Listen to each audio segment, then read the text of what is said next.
Mess up, the judge will let us all.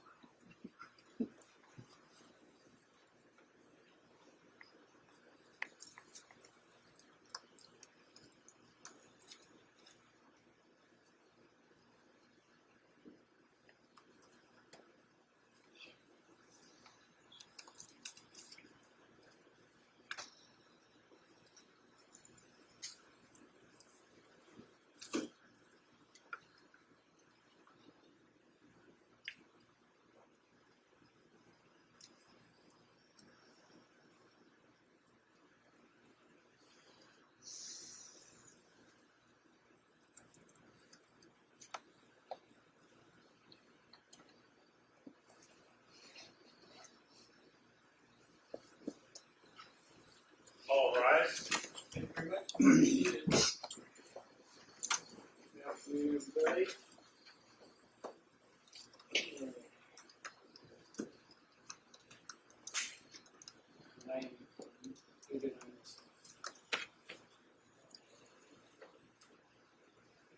Okay, let's get on the record, please. Thank you. We are now on the record. This is State of Idaho versus Bryan Kohberger, case number CR 29-232805. Mr. Kohberger is in the courtroom. Ms. Taylor is representing him. Looks like Mr. Wadston is participating Zoom, as is Ms. Bassett. And we have Mr. Thompson and Ms. Jennings in the courtroom representing the state. Participating on Zoom is Ms. Beatty and Mr. Nye.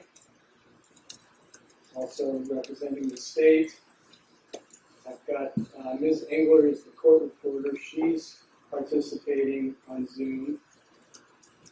And I think that's really everybody that I have to address here. So the defense, Ms. Taylor, requests a status conference for today. So here we are. Go ahead. Thank you, Your Honor. Your Honor, we asked for this status conference today because I have had some opportunity to meet with Mr. Kohberger and talk about his trial date and his speedy trial right.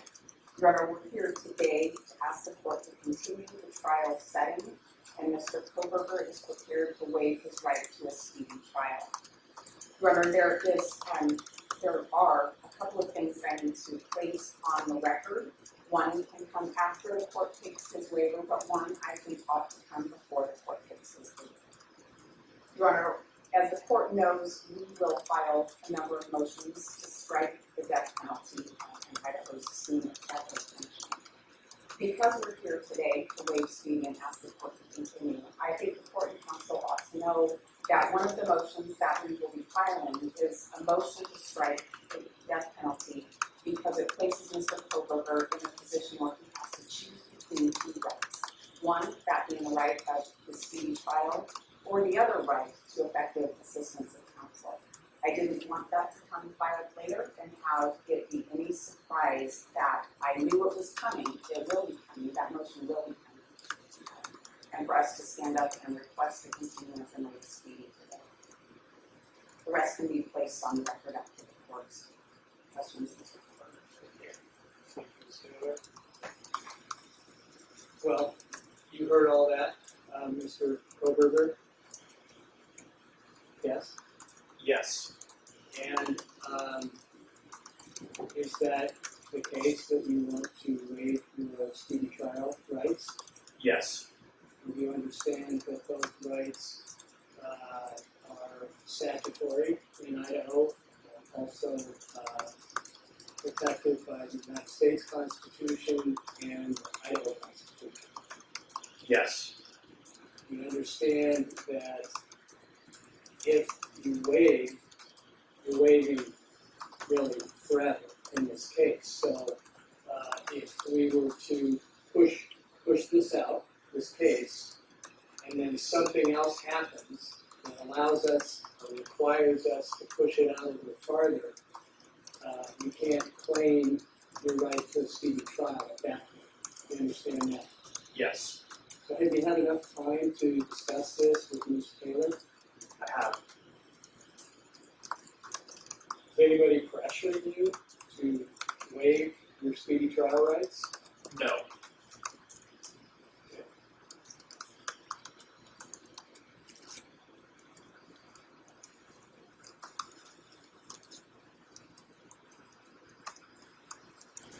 You sure you want to do this?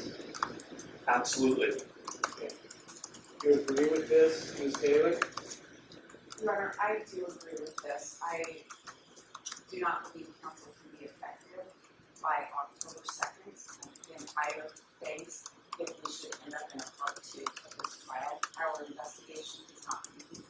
Our work with experts is not complete. We haven't completed our review of the state's evidence. I do not believe that we can be effective by October 2nd. Thank you.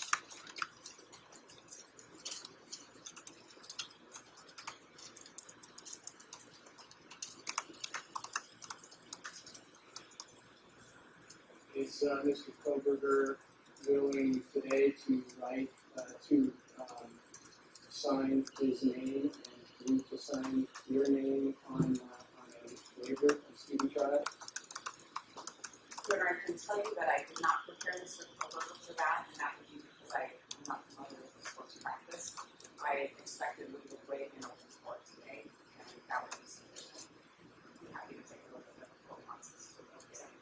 Well, I wasn't really anticipating this, but just in case, and hypothetically, I grabbed a Odyssey form, which I don't really favor those forms, but I did pull that out, and maybe I could give this to you and Mr. Kohberger, and we could take a look at it. My practice is always to get a written signature of waiver in any waiver of speedy trial. So, let me go to, and I haven't taken his waiver yet. I'm going to notice that, but just want to let that settle for a second. Mr. Thompson, do you have any objections?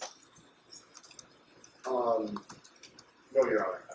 I think everybody would like to have this resolved sooner than later, but I think the case is of such great importance and complexity that this is a smart move. Thank you. I do agree with that. I mean, we have so many things going on. There's a lot of issues left to resolve, and as you know, I mean, you probably could understand that, and you were all thinking this, that it's going to be very difficult to put everything together that needs to be put together before October 2nd. This is a very significant, complicated case for all the lawyers, and particularly for Mr. Kohberger. So I understand we want to be fully prepared for the trial and what happens also presents. So, and likewise for the state. Likewise for the court. I mean, I was willing to do that, but you don't want to be confident. I mean, any of these issues, because they're all important. So, I don't know, did you take a look at that form? Maybe back just a moment. Yeah, go ahead.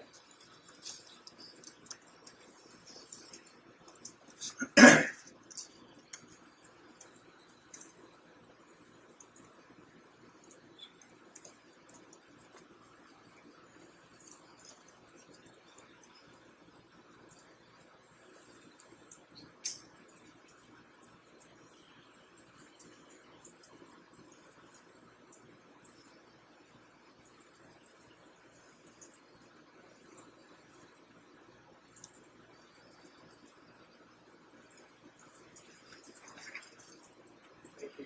So, Mr. Kohberger, did you read this over? Yes. Okay, what I'm talking about is the written waiver of speedy trial. Yes. Did you understand the terms here, Yes. which we've already talked about? Yes.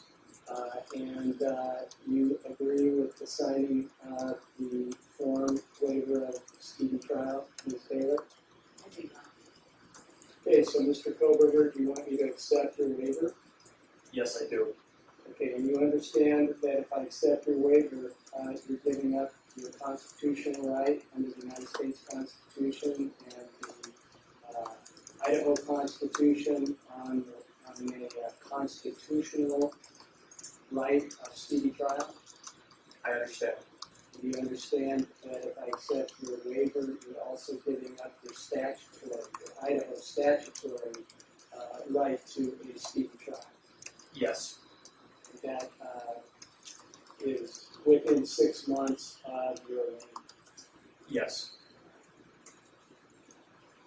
Do you agree with the tender of the waiver, Ms. Taylor? I do not. Kohberger, do you want me to accept the waiver? I do. Based on our discussion, your waiver of these rights expressly in court and also in signing this waiver of speedy trial.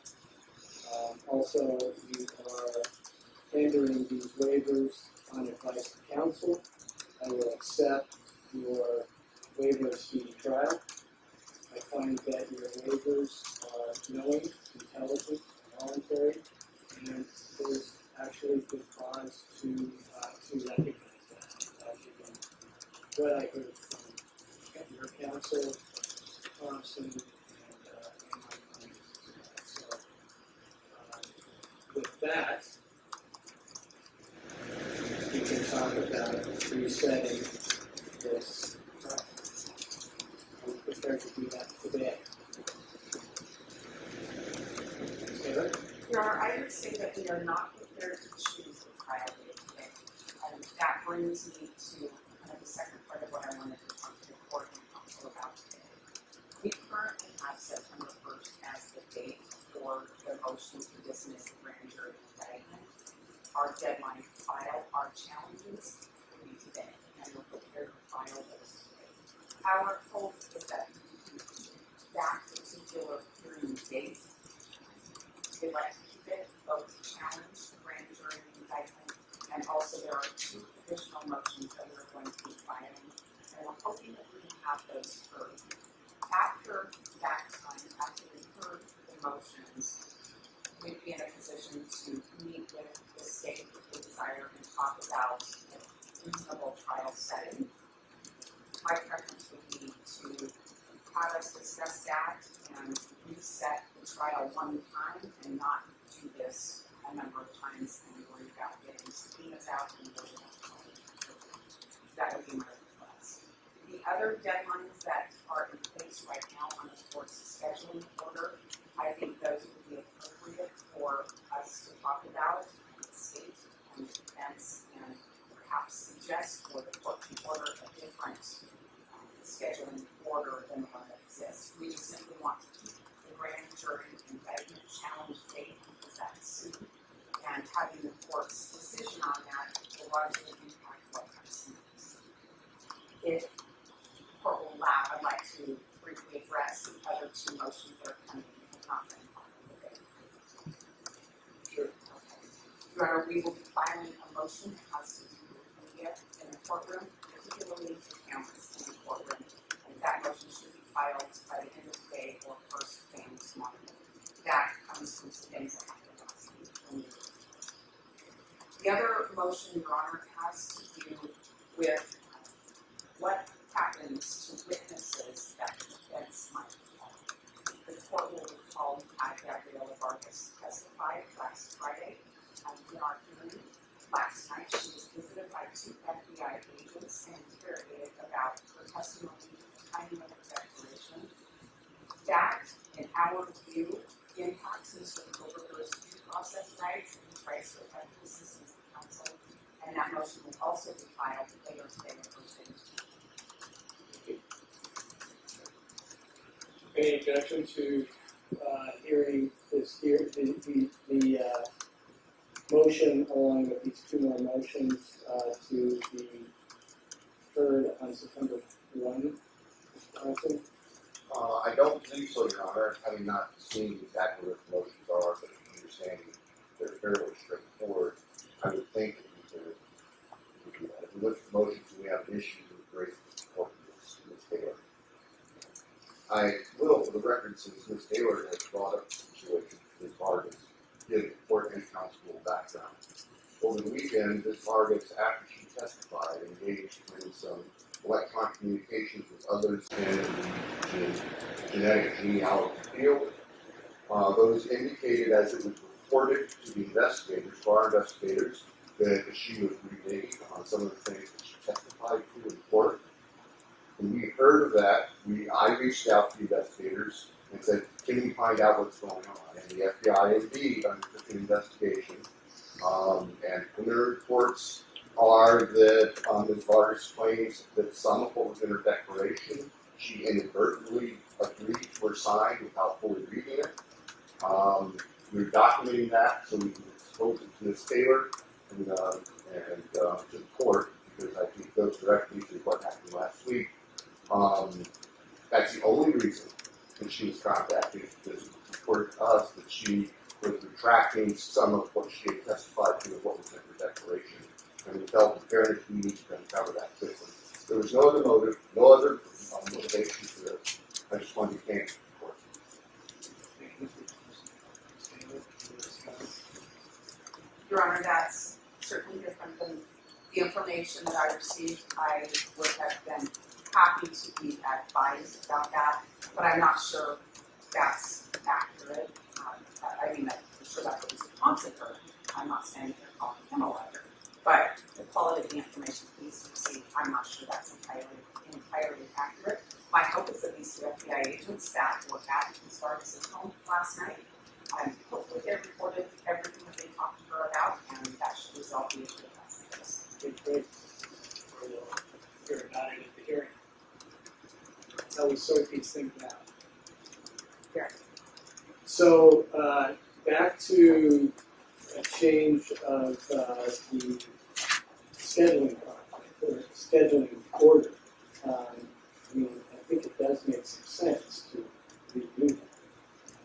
You want to just talk about that before we start taking that apart? We don't have to do it right now, I'm saying.